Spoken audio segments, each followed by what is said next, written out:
Hey guys, how's it going? So this is a video to do with practice. It is a video that I said I'd send out to a few of you this week, and it's more to do with how to find more time to do some practice, and also with that, for the amount of time you pick to do practice, how to do your practice the most effective way so you get results from it. So I was chatting to somebody during the week and they said I didn't have any time to practice. So what we did was we broke it down as follows, very simply. So I asked them, I was like, how many hours do you get in a day? And they said 24, of course. So 24 hours, and then we subtracted maybe 10 for sleep. They're quite young. So we're left with 14. And then after that, what we did was we subtracted around 6 hours for school. Okay, so then we got 8 hours left. And then of course you have dinner in the evening, you have homework if you're younger, you might have some other sports, other activities going on. So we subtracted about another 2 or 3 for that, okay? So if we subtract maybe 3 hours, we're left with 5 hours. Now, to make this into minutes, what we did was we multiplied by 5 by 60, okay? And that gave us 300 minutes of time. And that was in one day. And now all these of course are generalisms. They're like, I know right now whoever's watching this could go, well, my evening's different to that, and I have a really busy Tuesday evening, and my Wednesdays, I have way more time than that on a Wednesday. So this is all general, but it's to give you an idea of what can happen when you break it down to do some practice. 300 minutes. Now, I'm going to multiply that by 5 for the 5 weekdays. And we're left with 1500 minutes. So in a standard week, this fictional person that I've made up has 1500 minutes that they can do some practice in. And I said to a student this week, I was like, let's take out the word minutes and replace it with the word chances. So instead of 1500 minutes, we have 1500 chances. And they're like chances to do 1 minute of practice. And the first counter argument, of course, would be, what can you get done in a minute? Sure, you need more than 1 minute of practice in a week. So I was waiting for it, because you can actually get so much done in 1 minute on guitar when you pick something proper to work on and you properly focus on it. So I'm going to pick this here. I'm going to say for 1 minute, I'm going to pick one chord. And I'm going to pick another chord, and I'm going to practice only the change between the two of them. So on the top side here, I've written some of the basic open chords. So you can pick whichever ones you'd like from that. So if you know A, you could pick A, and then you could pick perhaps E.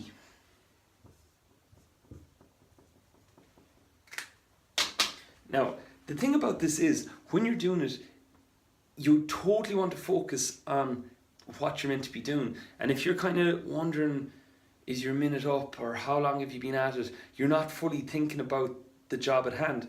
So what we did was, we got the phone, iPhone, Android, or tablet, whatever you have, and we got the clock on it, set it to count down from a minute. So you hit go, and it starts counting down, and all you do for that minute is focus on changing, in this example, A to E. So this would be my example. Timer starts and I'm going A, E, back and over. And you'll notice I'm not hitting it because I'm concentrating on the change. We'll get to the sound in a minute. And the whole time I'm trying to make it faster.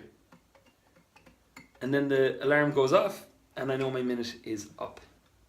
It sounds really simple in theory, but you might be surprised at how, when you start focusing on one thing for a minute, that the minute seems to go on really long for you.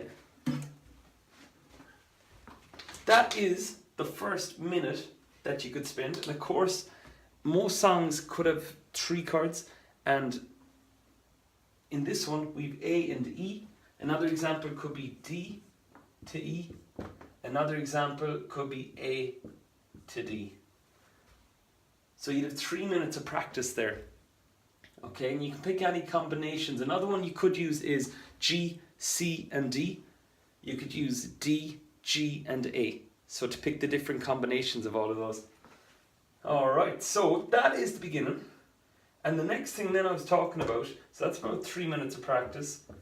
The next thing I talked about then was how to get the chords clear. And in this, before I forget actually, with the chord changes, what you can do is, if you're doing them and you're like, well, how am I getting faster? I'm not really sure. A good idea is to get your phone again, set the timer, and keep count of your changes. So I was teaching somebody this week and they were changing, and we'd say in the space of a minute they had about, I think it was 15 changes. So this would be one change, A, E, 1, 2, 3. Once you get onto the second chord, you increment or count up your change. So then, if that person was getting 15 changes in a minute, of course after a few days you're aiming to get more changes done in a minute. And if you're not, you just have to take a look at it, see where you could get faster, or ask somebody that might know how to get faster. Alright, so that is a way to measure your progress. The other thing you could do if you have somebody with you is ask them to get a tablet or the phone, and instead of the countdown timer, get the stopwatch. And once you hit your first chord, your A, once you hit A, next thing they hit start, and once you hit your E, they hit stop. And that's quite fun because, like a student yesterday, we'd say it took them 4.5 seconds to change from A to E. And after a minute of going back and over, it was down to around 2.3 seconds. And that's only after a minute's practice. And as I said to them, you have like 1,500 of those minutes in a week. So there's so many chances to speed up your chord changes. Right, so then the next thing was how to get clearer chords, or how to check them to see if they were clear. So what we did was this. This was to do with the sound, and we set the goal of saying, could we keep it clear for 30 seconds in a row? And if we couldn't, we'd log or write down what time, what time we did get up to. So we'd say if my A chord, I'm pressing and I'm going,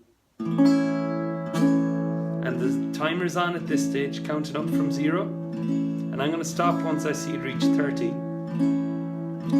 But all of a sudden, if it starts going, the second I hear any buzz or rattle, I can press a bit harder, but if it starts to totally buzz out, that's a sign that you've hit your limit for now. So if a student yesterday, I think it was, 17 seconds or 18 they got to, and 30's the target. So of course, as the week goes on, they're going to aim to get it past 17, past 18, and eventually up to 30. I got asked of a younger student, they're like, why 30? Why not 20? Well, the reason is that for many songs, most of the songs you're going to come across in your guitar playing life, it's rare you'll hold on to the one chord for longer than 30 seconds. So once you get up to 30, it's a pretty good benchmark, a good target to hit. Alright, so that was the second thing, clear chords. And even though it's for 30 seconds, you can like break it down into a minute or two. So if you did your clear chords on your A, you did it on your D, you did it on your E, that gives us 90 seconds, which is a minute and a half. So now we're up on 4.5 minutes. That leaves us with 30 seconds. With this 30 seconds that's left, I leave it up to the student. I say, well, what do you think needed more work? Did you need to work better on getting your chords clearer, or did you need to work more on getting them faster? And that's where the student will lead themselves and decide themselves. And that way, and that may adjust, by the way. Like if you're doing A, D, and E, you might be really fast at changing them, but they mightn't be that clear. All of a sudden though, you've a really clear G chord, a really clear C chord, really clear D chord, but the changes between them take way longer. So in that case, then you'd spend your 30 seconds working extra on your changes. And that is a simple 5-minute practice routine that can really focus down on what you need to work on. You decide what you need to work on, and the way you'll know is as you're playing a song, if you're strumming away, next thing the song grinds to a halt and you have to put on the 3 fingers for C or something like that, that is the giveaway. And that is the thing you totally laser focus in on. Alright, I hope you find this helpful. Any questions, pop them in the comments below.